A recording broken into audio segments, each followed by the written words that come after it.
ভাইরে ভাই, গত 2 দিন ধরে ফেসবুকে ঢোকাই যাচ্ছে না। স্ক্রল করলেই কেবল এইচডিএম এর সেই কট খাওয়ার দৃশ্য। দাবাং সিনেমায় চুলবুল পান্ডেও হয়তো এত মাইর খায় নাই। আপনাদের সাধের হেলমেট পরা হিরো যে কঠিন মাইরটা খেলেন, বাপরে। মহাপুরুষের মুখোশ উন্মোচিত হলো মাঝ রাস্তায় এক নারীর হাতের চট থাপ্পড় থেরাপির মাধ্যমে। ভাবা যায় এতদিন তিনি ক্যামেরার লেন্সের আড়ালে মুখ লুকিয়ে সমাজসেবা করছিলেন, তার পর্দা যে এভাবে 300 ফিটের ধুলোবালিতে গড়াগড়ি খাবে সেটা তিনি হয়তো স্বপ্নেও কল্পনা করেন নাই। আসলে এই যুগে মানুষের ভালো করতে যাওয়াই পাপ। বেচারা বাইকার ভাই সেই পাপটা করে ফেলেছেন, তাই মানুষের উদুম কেলানি খেয়ে সেই মাসুল গুনছেন। রাস্তার কুকুর বেড়ালকে 2 টাকার বিস্কুট খাইয়ে লাখ টাকার ভিউ কামানো এই বাইকার ভাই রাতের বেলা ঘুরে ঘুরে রাতের রানীদের চিপাই চাপাই খুঁজে বের করেন। তবে খবরদার, ওনার উদ্দেশ্য কিন্তু একদমই খারাপ ভাববেন না। তিনি আসলে একজন আধ্যাত্মিক লেভেলের গোয়েন্দা। গভীর রাতে কোনো মেয়ে কেন রাস্তায় ঘুরছে, কেন মধ্যরাতে ঘুরে বেড়াচ্ছে, কার সাথে ঘুরে বেড়াচ্ছে সেটা জেরা করা আর তাদের চেহারা ভিডিও করে জাতির সামনে চরিত্রহীনা হিসেবে উন্মোচন করাটাই ওনার পবিত্র দায়িত্ব। তেমনি সেদিন রোজার মাসে মধ্যরাতে 300 ফিট টানেলের ভিতর গুজুর গুজুর ফাঁসুর ফুসুর করছে দেখে ভাইয়ের পেটে মোচড় দিয়ে উঠল। ভাইয়ের নীতিবান বিবেকের সাড়ায় তিনি কাপলদের কাছে এগিয়ে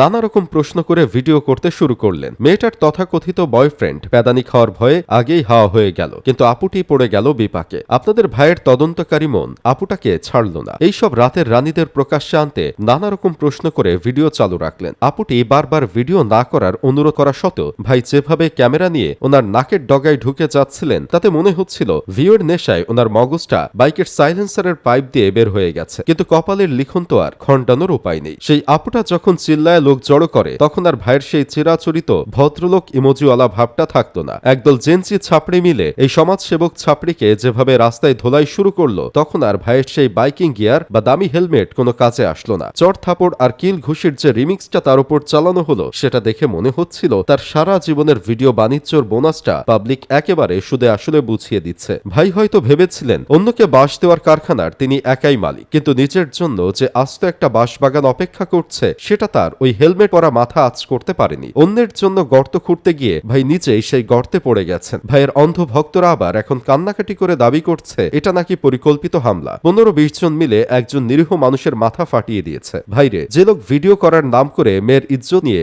জনসম্মুখে টানাটানি করে তাকে কি আপনারা আইসক্রিম আর গোলাপ ফুল দিয়ে বরণ করবে ভেবেছিলেন? হোক সে খারাপ মেয়ে, তাকে তো কেউ দায়িত্ব দেয় নাই ভিডিও করে পাবলিশ করার। এদিকে সেই আপুটার কথা কি আর বলবো। এত রাতে রাস্তায় প্রেম প্রীতি করে বেড়াতে হবে কেন? সরকারি রাস্তা পেয়ে যখন তখন যেখানে সেখানে অপবিত্র করার অধিকার তাকে কে দিয়েছে? তার উপর আবার আইনের আশ্রয় নিয়ে জিডি করলেন, ভালো কথা, কিন্তু জিডি করে আবার আইন নিজের হাতে তুলে নিয়ে সেই মানুষের চুল ধরে টানা হ্যাচড়া করলেন। সব মিলিয়ে এই হট্টগোল প্রমাণ করেছে এই নাটকে আসলে কোনো পক্ষই দুধে ধোয়া তুলসী পাতা নয়। এক পক্ষ ক্যামেরা নিয়ে অন্যের ঘরের খবর নিতে ওস্তাদ, আর অন্য পক্ষ রাতবিরাতে রাস্তাঘাটে রোমান্টিক মুভি বানাতে ওস্তাদ। মাঝখান থেকে অন্যের ব্যক্তিগত জীবনে হাত ঢুকিয়ে ভাইয়ের সমাজ সেবা করার সেই চিরস্থায়ী শখ বোধহয় চিরতরে মিটে গেল। ভাইরে, এই হেলমেটটা আর পরবেন না, কারণ হেলমেটও মাথা বাঁচানোর জন্য, মুখ লুকানোর জন্য না। পরের বার যখন কারো ব্যক্তিগত ভিডিও করতে যাবেন তখন সাথে একটা বডিগার্ড আর পিঠে একটা লোহার পাত বেঁধে নিয়েন, নয়তো